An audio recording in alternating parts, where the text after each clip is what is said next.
lagi na din po ako magpapatingin sa dentista, Kuya Eric.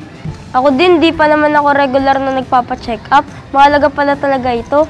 O, kaya huwag kayong matatakot sa inyong dentista, ha? Opo, Kuya Eric. Sige, Bible story naman. Kahapon ay natunghayan natin ang naging paghatol ni Josue sa mga Gabaonita.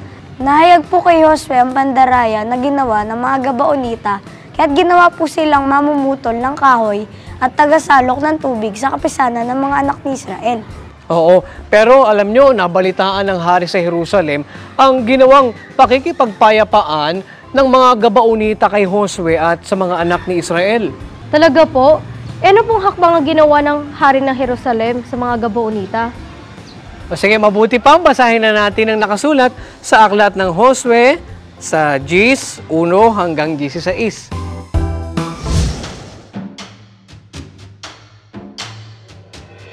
At nasaysay kay Josue na sinasabi, ang 5 hari ay nasumpungan na nakatago sa yungib sa Maseda. Maggulong kayo ng mga malaking bato sa bungangan ng yungib at maglagay kayo ng mga lalaki roon upang magbantay sa kanila. Ngunit huwag kayong magsitigil. Inyong habulin ang inyong mga kaaway at inyong saktan ng kahuli-hulihan sa kanila. Huwag ninyong tiising pumasok sa kanilang mga bayan, sapagkat ibinigay sila ng Panginoon ninyong Diyos sa inyong kamay.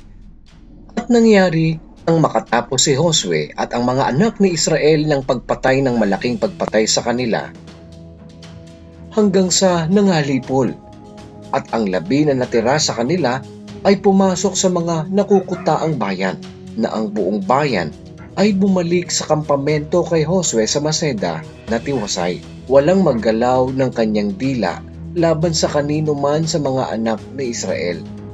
Nang magkagayoy, sinabi ni Josue, inyong buksan ang bungangan ng yungib at inyong ilabas sa akin ang 5 haring iyan sa yungib. At kanilang ginawang gayon, at inilabas ang 5 haring yaon mula sa yungib. Ang hari sa Jerusalem, ang hari sa Hebron, ang hari sa Jarmut, ang hari sa Lakis, ang hari sa Eglon. At nangyari nang kanilang ilabas ang mga haring yaon kay Josue, na ipinatawag ni Josue ang lahat na lalaki sa Israel at sinabi sa mga pinuno ng mga lalaking mangdidigma na sumama sa kanya, lumapit kayo. Ilagay ninyo ang inyong mga paa sa mga leeg ng mga haring ito. At sila'y lumapit at inilagay ang kanilang mga paa sa mga leeg ng mga yaon. At sinabi ni Josue sa kanila, huwag kayong matakot, ni Mang Lupaypay. Kayo'y magpakalakas at magpakatapang na maigi, sapagkat ganito ang gagawin ng Panginoon sa lahat ninyong mga kaaway na inyong kinakalaban. At pagkatapos ay sinaktan sila ni Josue at ipinapatay sila at ibinitin sila sa 5 puno ng kahoy. At sila'y nangabitin sa mga puno ng kahoy hanggang sa kinahapunan. At nangyari sa paglubog ng araw na si Josue ay nagutos at kanilang ibinaba sa mga punong kahoy at kanilang inihagi sa yungib na kanilang pinagtaguan at kanilang nilagyan ng mga malaking bato ang bunganga ng yungib hanggang sa araw na ito. Muli po palang nanalo sila Josue sa pakikipaglaban. At gaya po ng pangako ng Panginoon ay hindi po sila pinabayaan sa kanilang pakikipaglaban. Pero ano po ba ang nangyari sa 5 hari na tumakas sa mga anak ni Israel na nagkubli sa yungib? Yan naman ang susunod na aalamin natin bukas kung loloobin ng Panginoon. Kaya huwag kayong liliban sa panonood ng Bible story. Dapat ay maging habit na natin ang pagbisita natin sa ating dentista. 2 beses lang naman ito sa isang taon, kaya huwag na sana natin itong katamaran at ipagwalang bahala. At tandaan natin na kung tayo man ay pinangangaralan o inuutusan ng ating mga magulang, ay sumunod tayo sa kanila. Dahil ang pagsunod sa ating mga magulang ay ikinalulugod ng Diyos. Basahin natin ang nakasulat sa aklat ng Kolosas sa 3 at 20.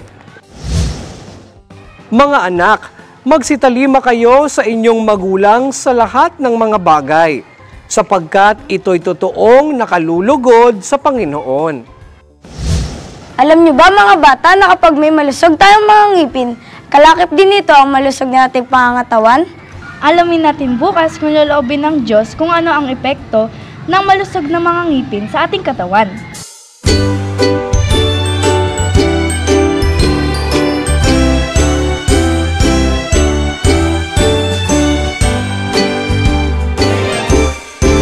Pinagpala ng Diyos itong ating bansa, mayaman tayo sa sining at kultura. Talinong angkin natin panglinangin upang siya ay luwalhatiin. Ikaw ay batang artistic, you're so fantastic. Ipakita ang talento mo mula sa langit. Sa pagsayaw at musika, panulat at sinema, sa teatro, pagpinta at arkitektura, ang galing mo sa sining, batang artistic.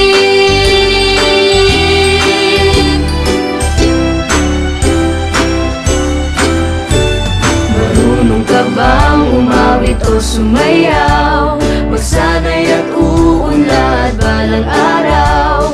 Mahilig ka bang gumuhit at magpinta? Magsanay pa para humusay ka.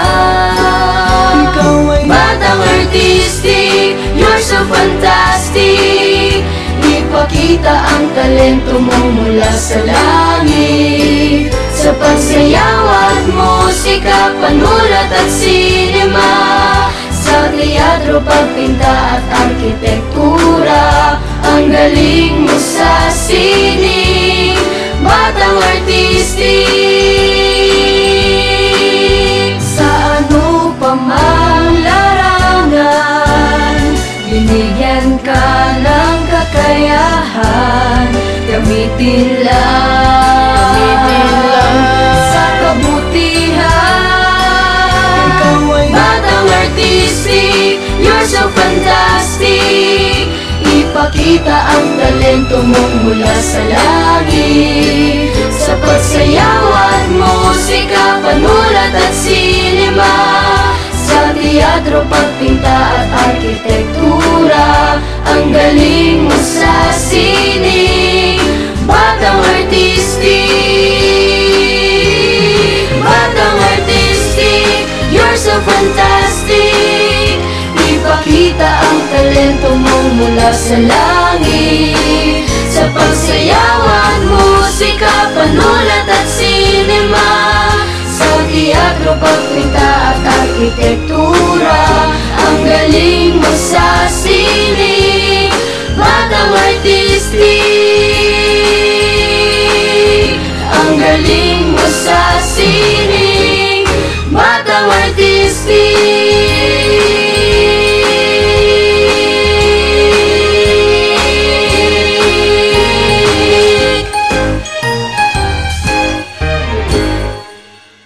Hanggang dito mga bata, bukas God willing ay magkita-kita tayong muli dito lang sa nag-iisang Bible School on Air, ang KNC Show! Sa KNC Show, Noticias while we grow. Sa tulong ng ating Diyos Ama, isipan ay magliliwanag. The KNC Show, Noticias while we grow. Sa tulong ng ating Diyos Ama, isipan ay magliliwanag na.